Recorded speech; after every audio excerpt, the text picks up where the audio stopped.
Football has always had magicians, but the greatest ones didn't just beat defenders, they embarrassed them. The one-on-one duels turned into viral humiliation, with tricks and smiles that cut deeper than goals. From street cages in Rio to packed stadiums in Europe, these dribblers made football ruthless, cheeky, and unforgettable. These are the top 10 most disrespectful dribblers in football history. So let's start our countdown. Ronaldinho, no, y arriba Okocha.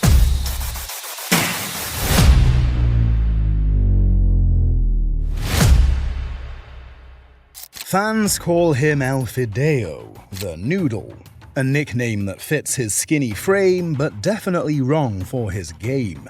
Because Angel Di Maria isn't fragile, but pure fire. With those long wiry strides, he glides past defenders like they're standing still.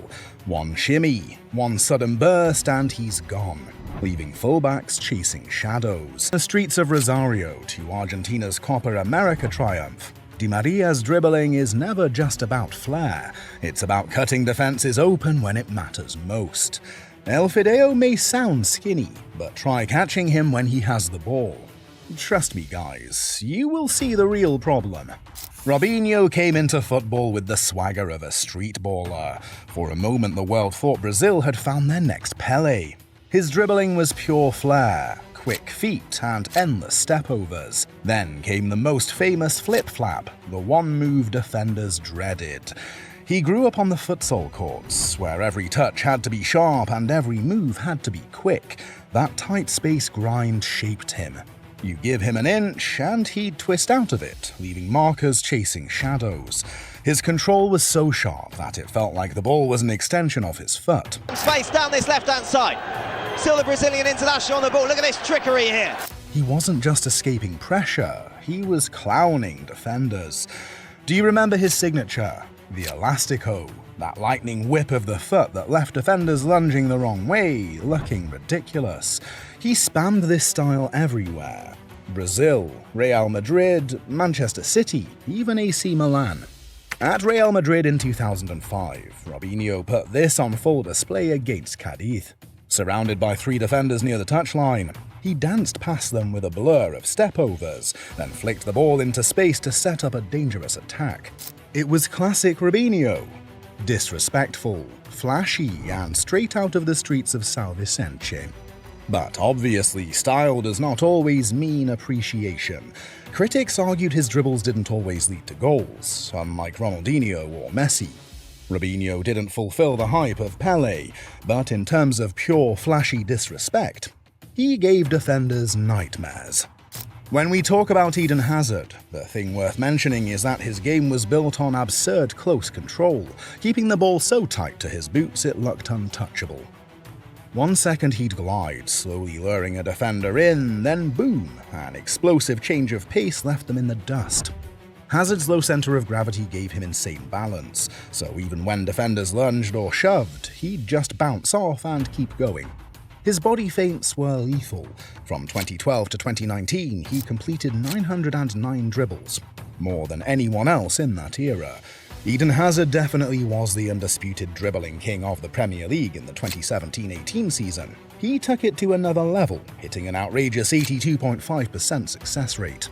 But if we talk about disrespect, watch his solo goal against Arsenal in 2017. Hazard spun away from Coquelin, who literally fell to the ground, then weaved through the defense before slotting it past Cech. The Emirates froze, and Stamford Bridge erupted. Hazard wasn't just one of the 10 greatest dribblers in football history. He was one of the most disrespectful, flashy dribblers of all time. A nightmare with the ball, and a highlight reel waiting to happen. George's best secret wasn't raw speed, it was deception. If you look closer to his tricks, you will know he always slowed the game down, lulled his marker into comfort, then burst forward with a sudden change of pace that left them spinning. His balance was unreal. Tackles flew in from all angles, yet he stayed upright, gliding past bodies without breaking stride. Sir Bobby Charlton once said best could turn on a sixpence. And you know, he was not wrong. He could twist away in a blink, leaving defenders chasing thin air. Sometimes he didn't even need to touch the ball. A simple step or a body swerve was enough to send a defender the wrong way. Add in his vision and awareness, and he became unstoppable. Not just a dribbler, but a playmaker and a scorer rolled into one. George Best wasn't just one of the top 10 greatest dribblers of all time. He was football's first rock star, the face of flash and flair before it had a name. When Brazil talks about pure artistry on the ball, Garrincha's name always comes around. He wasn't just fast, he was unpredictable. Defenders never knew if he'd cut inside, spin out wide, or stop dead in his tracks before exploding past them. His secret weapon was his body, a frame that defied symmetry. His right leg bent outward, his left curved inward. What seemed like an imperfection became his greatest strength, giving him a rhythm and sway defenders could never read. By the late 1950s, it turned him into a nightmare on the wings. They called him the curl because he could literally bend his body around defenders, slithering through gaps that didn't exist a second earlier. But Garrincha wasn't satisfied with just beating you once. He'd toy with you, dribble past, wait for you to come back, and embarrass you all over again. Imagine being humiliated in front of 100,000 fans, twice in the same play. His movement was so fluid that even experienced veterans like Nilton Santos, a World Cup winner, found themselves humiliated when Garrincha slipped the ball through their legs. And the fans loved it. His mischief sparked the very first Olé chants in football stadiums. The crowd didn't just watch him, they celebrated his joy. But here's where it gets disrespectful. In a 1958 friendly against Fiorentina, Garrincha dribbled past 4 defenders, rounded the keeper clean, and then stopped. He literally stood on the goal line, waiting for the defenders to chase back, just so he could humiliate them all over again. When they slid in desperation, he tapped the ball into the net with a grin. Who does that? That's not football. That's trolling before trolling was even a word. And he didn't do it once. At Botafogo, he'd burn fullbacks all game long, sometimes dribbling past the same guy 3 times in one move, just to prove he could. Yes, you heard it right. And yet, his chaos defined Brazil's Jogo Bonito. Garrincha didn't just win games, he made people fall in love with the art of dribbling. And if you think that's disrespectful, wait until you see who's next. When you talk about disrespectful dribbling, you can't leave out El Fenomeno. Ronaldo Nazario didn't just dribble, he demolished defenders. His stepovers weren't for style points, they were executed at lightning speed, with purpose, leaving world-class defenders frozen like statues. Take the 1999 World Cup against the Netherlands. Facing Jaap Stam, one of the toughest defenders of that era, R9 hit him with a flurry of stepovers at full pace, then exploded past him as if Stam wasn't even there.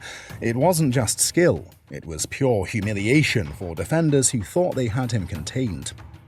His signature move, the Ronaldo chop, made defenders slide in the wrong direction while he disappeared into open space. He reinvented how strikers could terrify defenders. So what do you think? Was R9 the most disrespectful forward ever? Or do you give that crown to Ronaldinho? If football had a circus, JJ Okocha would have been the star performer. His dribbling wasn't just effective, it was pure entertainment. The ball looked glued to his feet, and defenders, they were nothing more than props in his show. His trademark move, the Okocha stepover, became so iconic that kids on the street tried to copy it. Defenders, on the other hand, dreaded it. One feint, one shimmy, and they were left chasing shadows. It wasn't a goal. It was humiliation disguised as genius. And here's a wild stat. Okocha once completed 15 dribbles in a single World Cup game against Italy in 1994. That's the kind of dominance that makes you stop and wonder, was he the most entertaining dribbler the game has ever seen? So tell me, if you had to pick, who's your ultimate entertainer? Okocha or Ronaldinho? Before he became the goal machine at Real Madrid, Cristiano Ronaldo was a nightmare for defenders at Manchester United. Back then, he wasn't just trying to beat you, he was trying to embarrass you.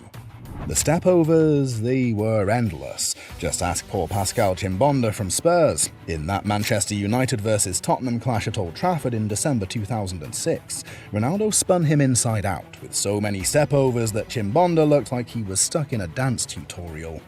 The crowd roared every time his boots rolled over the ball. Ronaldo didn't just beat defenders back then. He toyed with them, made them guess, made them fall for the fake before blasting past. But as his career moved on, especially in his Real Madrid years, the showboating step-overs faded. Instead, he became ruthless, efficient.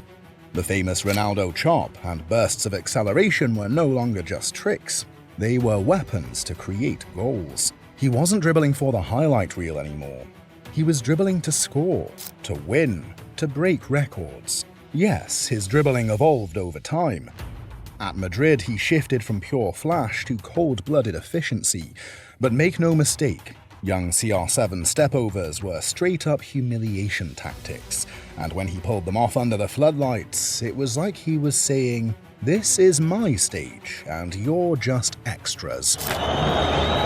Cristiano Ronaldo, great feet. Cristiano Ronaldo, that is stunning! With lightning footwork, sharp body feints, and unpredictable turns, Neymar leaves defenders stumbling while opening up space for a shot or an assist. His toolkit is loaded. Quick feet let him slip out of tight traps. Body fakes freeze defenders in place. Then came the signature moves: the Neymar exit, step over cut, reverse elastico, Neymar chop, triangle technique, double step over, fenomeno, and of course the iconic rainbow flick. Each one delivered with the kind of flair that makes fans gasp and opponents dread being on the wrong highlight reel. Think back to Barcelona vs Villarreal in 2015. Neymar pulled off that outrageous rainbow flick over Mario Gaspar, then calmly volleyed it into the net. It wasn't just a goal, it was pure theatre, the kind of move kids try to copy in the playground for years after. There is another one on the list, the Brazilian ginga influence, the rhythmic style of movement built on creativity, flow, and audacity.